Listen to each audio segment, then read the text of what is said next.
le prix payé par les Français en, en juillet 2008, vert c'est pour les industriels. Un industriel français payé au détail son prix 62 euros. Voilà. Tertiaire, je crois que c'était les jaunes, donc ils étaient à on va dire 90. Et le résidentiel, donc nous, hein, on était à 110. 110 euros le mégawattheure. C'est-à-dire que ça a passé l'étape du marché et le fournisseur, donc tout ça c'était EDF avant, hein, tout ça c'était intégré dans la maison EDF, voilà, et on passait tous les intermédiaires, on avait un mégawattheure à 110 euros. Au plus cher, hein, au plus cher. Un industriel, il était à 62 euros. Comment, comment les dirigeants arrivent-ils à expliquer que même avec un prix bas de 50 euros le mégawattheure, 50 euros le mégawattheure, hein, c'est ce qu'on nous a dit, une moyenne basse, hein, 50 euros le mégawattheure actuellement sur le marché de gros, c'est un prix bas.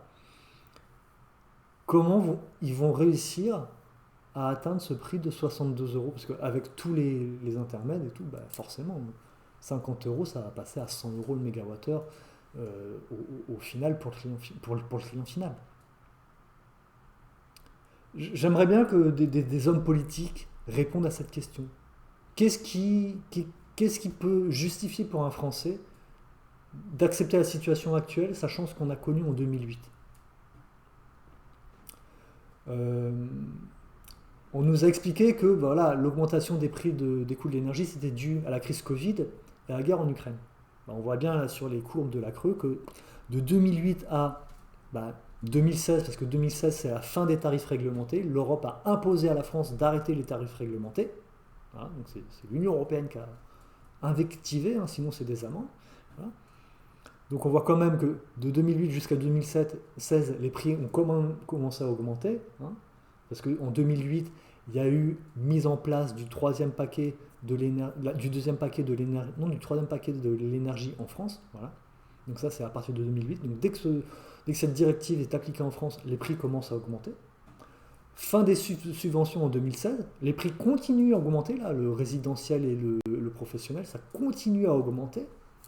Et on arrive à janvier 2019.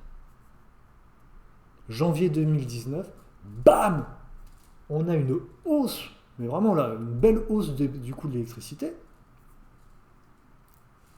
Et cette hausse, clairement, on nous la vend comme étant la crise Covid. Or, la crise Covid, nous, les Européens, on ne l'a pas eu en 2019. Hein. On l'a eu en mars 2020. Alors moi, je pose une question. Comment se fait-il que les marchés de l'énergie réagissent en 2019 à une crise qui n'a pas encore eu lieu?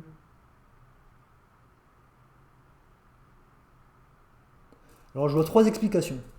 Première explication, c'est que la hausse qui a eu lieu en 2019 n'a rien à voir avec le Covid. Rien du tout. C'est que il justifie après cette hausse mais c'est le Covid. Ça, c'est la première explication. Deuxième explication, c'est que la hausse qui a eu lieu là, c'est une hausse qui était prévue. C'est-à-dire c'est que les marchés financiers savaient qu'il allait se passer quelque chose.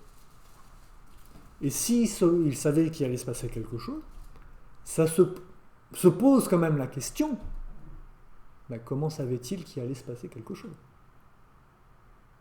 Comment peuvent-ils anticiper le fait qu'il y ait une crise, notamment sanitaire?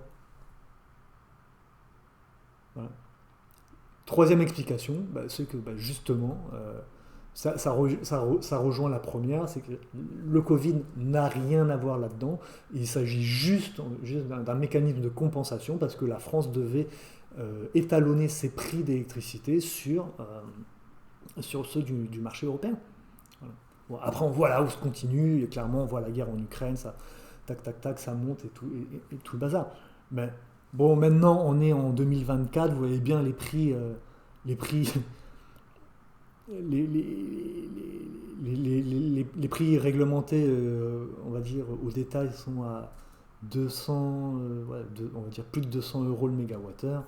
Quand on vient d'une situation où on était à 60 euros ou 62 euros pour les industriels et 110 euros pour les particuliers, je vois même pas comment un homme politique peut essayer de légitimer cette augmentation.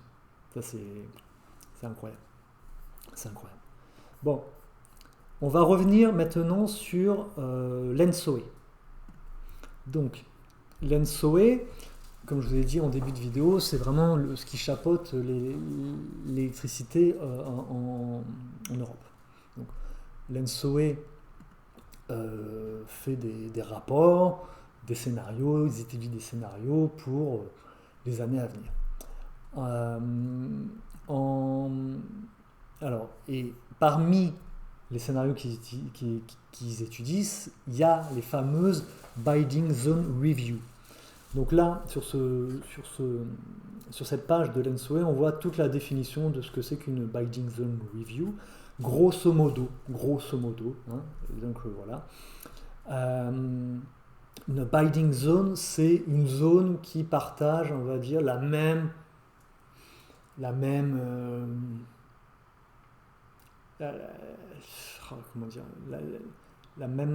granulosimétrie de marché.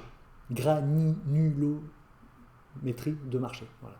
Le même paiement de marché. Voilà. Donc c'est-à-dire qu'il y a une zone Europe centrale, il y a une zone nordique, il y a une zone péninsule ibérique et il y a une zone Italie, on va dire.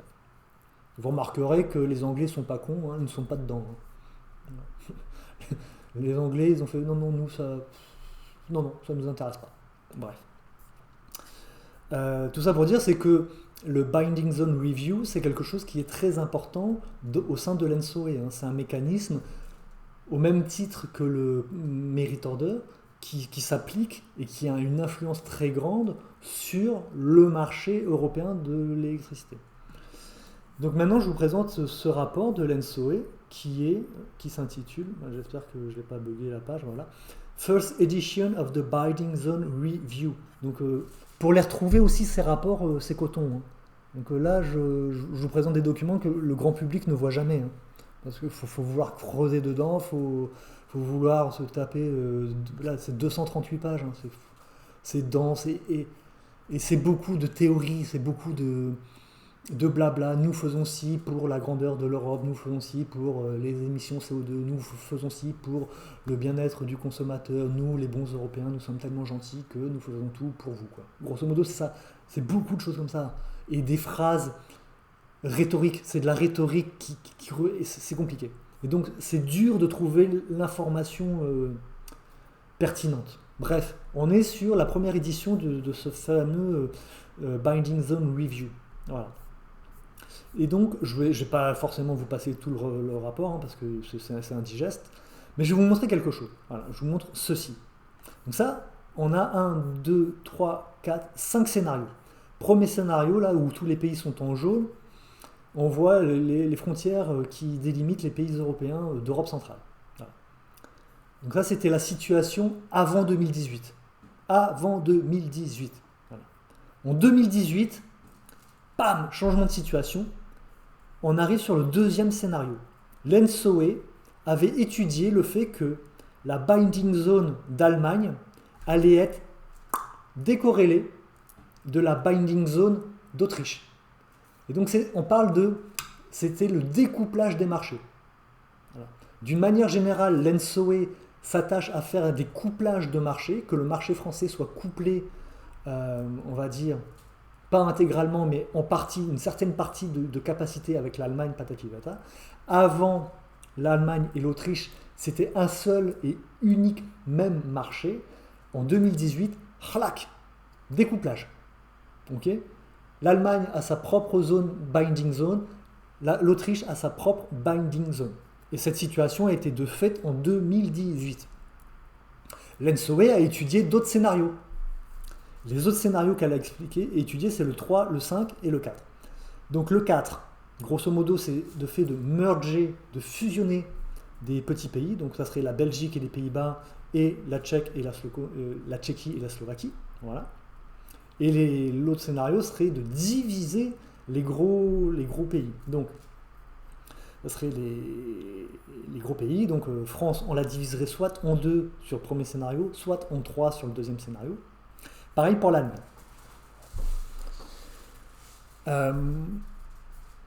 À droite, là, sur le tableau, on voit tous les points, grosso modo, qui permettent d'attester l'efficacité des scénarios étudiés. Voilà. Quand on voit le DEAT, donc Dutch Austria Split, on voit que pour la sécurité opérationnelle, ils mettent que c'est un petit plus. Voilà. Et ce petit plus apparaît également pour la division de la France ou de l'Allemagne en 2 ou en 3. Par contre, le fait de merger les petits pays, là, non, pour l'operational security, c'est un petit moins. Après, l'ensemble des autres paramètres sont plus ou moins égaux. Il n'y a pas de différence de faire un merge ou une split des pays au niveau européen. Ce qui est important ici, qui permet d'attester une différence entre soit le fait de séparer les gros pays ou de merger les petits pays, c'est le fait que pour la sécurité opérationnelle, le fait de merger, de splitter, on va dire, de splitter les gros pays, c'est une bonne chose. Alors là, je pose une question, avant de poser la question, je continue l'explication. C'est quoi l'intérêt de splitter les gros pays européens? Imaginez que par exemple le vent souffle dans la Manche là, voilà. Et que je sais pas, la zone l'île Calais, Cherbourg, il y a une production éolienne énorme à ce moment-là, à cet endroit-là, et donc cette zone-là récupère beaucoup de production de type éolienne, pas cher. Et pour des raisons X ou Y, je ne sais pas. Au niveau de Marseille, il n'y a pas de vent, il n'y a pas de soleil, et voilà. Donc ça veut dire qu'on a un décalage entre le prix qui va être négocié sur la binding zone du nord de la France et le prix qui va être négocié sur la zone sud de la France. Donc ce décalage va permettre un certain dynamisme entre zones d'échange au sein même de la France. Voilà, il y aura des différences de prix sur les 3 zones françaises, donc ça va permettre des échanges entre les différentes zones. Voilà, ça va permettre des échanges entre les différentes zones de la France. Pareil en Allemagne. Alors, l'Allemagne, l'exemple est très bien, c'est qu'ils ont divisé il y a le nord et il y a le sud. Vous voyez bien, le nord, quand il y a du vent dans la mer du Nord, il y aura une production éolienne énorme. Le sud de l'Allemagne, c'est là, la Bavière, c'est là où ils ont les grosses industries, c'est là où ça consomme le plus. Et il y aura un différentiel assez substantiel entre les prix d'électricité au nord de l'Allemagne et les prix au sud de l'Allemagne. Et donc ça a un intérêt, ça va créer un dynamisme sur les échanges, sur les bourses d'échange, sur le marché notamment spot. Voilà, notamment sur le marché spot, ça va créer du dynamisme, de la volatilité, et donc forcément de la spéculation soit à la hausse, soit à la baisse, et donc donner du dynamisme au marché de l'énergie. Marché de l'énergie, donc la politique européenne est de développer le bon fonctionnement. Première question. Est-ce que les Français sont au courant que ce genre de scénarios sont à l'étude à l'ENSOE? Est-ce que les Français sont au courant que si ce scénario voit le jour, il va y avoir sur le territoire national des différences de prix en termes d'électricité? Est-ce qu'on a informé les Français de cela? Quel homme politique est assez courageux pour prendre cette problématique-là et la présenter aux Français? Qui ferait ça? Voilà. Donc, il faut vraiment comprendre que l'ENSOE, c'est pas une petite association pour rigoler. c'est vraiment quelque chose de très très sérieux. Euh, quand je travaillais moi à Coréseau, donc c'est aussi pas un gestionnaire, mais un coordinateur de gestionnaire de réseau de transmission, de transport, on avait de nombreux échanges avec l'ENSOE. Hein. L'ENSOE, c'est, on va dire, la porte ouverte sur, pas la Commission européenne, mais sur les directives européennes. Ouais. Et bien ça s'applique, ça peut s'appliquer en France. Ils étudient des scénarios sur le très long terme. Et ils ne développent pas ce genre de rapport pour la gloriole. Hein. Ils ne développent pas ce genre de rapport pour la gloriole. Donc voilà. Est-ce qu'il y a un responsable politique en France qui a déjà mené sur le devant de la scène cette problématique? Voilà. Maintenant, on va vous présenter autre chose. Je reviens sur le merit order. Le merit order montre que sur le marché va être négocié d'abord les unités de faible coût marginal et de plus en plus chères. Voilà. Tac, tac, tac, tac, tac, tac, tac. Je montre avec, justement, avec les binding zones, c'est que les pays européens, bon, ils ont leur propre marché, mais ils ont aussi des capacités d'échange avec les autres pays. Alors, là, je vais aller sur le site de RTE. Voilà, typiquement, là, pour la France, les échanges commerciaux aux frontières, c'est pas anodin. Hein, je veux dire, en France, là, on a export vers l'Angleterre, import depuis l'Espagne, export vers l'Italie, export vers la Suisse, export vers l'Allemagne. Voilà. Et on parle de 3000 MW, 3200 MW, 3400 MW, 3500 MW, et on importe 2000 MW. D'ailleurs, la petite carte à droite le montre bien. Hein, voilà. On exporte partout et on importe ici. Voilà. Ça pour vous dire, c'est que le prix global qui est négocié sur le marché français, c'est pas juste la juxtaposition de toutes les centrales françaises, c'est aussi la juxtaposition de toutes les centrales françaises avec les cours des marchés des pays européens. Okay. Donc, regardons un petit peu de comment est fait le mix énergétique des pays européens. Là, je suis sur le site fédéral belge. Donc la Belgique, la production 2022 en électricité, c'est à 31% du thermal. Donc le thermal, c'est grosso modo du gaz, du charbon, du fuel. Là, ils disent qu'ils incluent la biomasse aussi. Je ne sais pas quel est le pourcentage de biomasse, donc c'est difficile. Mais on va dire que, allez, à 30%, c'est le gaz, le charbon et le fuel pour la Belgique. Voilà. Je vais maintenant sur le site Statistica pour l'Italie. 2022, production d'électricité, 46,9% par le gaz, 9,4% par le charbon et 2% par le pétrole. Donc gaz, charbon, pétrole. Donc charbon, pétrole, ça fait 11%, plus le gaz, ça fait du 57%. 57% sont des choses qui se négocient sur le merit order. Voilà, sur le merit order. 57% de la production italienne se trouve ici. Voilà. 57%. En Belgique, c'est 30%. 30% pour la Belgique. Maintenant, on va voir l'Allemagne. En Allemagne, sur 2023, on était à 45,6% en parc thermique. Donc, en Allemagne, 45% de l'électricité se négociait ici. Voilà. Alors maintenant, on va voir le bilan RTE. Bilan RTE 2017, 18, 19, 20, 21, 2022. Et ça ne va pas dans le sens de la France. 2022, les centrales nucléaires françaises sont vraiment en berne parce que problème avec le Covid sur les plannings, problème sur rechargement de combustible et je crois problème sur soudure ou rouille, je ne sais plus, sur certaines cuves, fait que le parc nucléaire français était assez bas. Donc, ce qui fait qu'on a compensé avec du gaz. Mais si on prend une année normale, on va dire grosso modo, le gaz représente en France 10% et même moins de 10% du panachage, on va dire, du mix énergétique. Donc 10% de l'électricité française provient de ce segment-là du merit order. Voilà.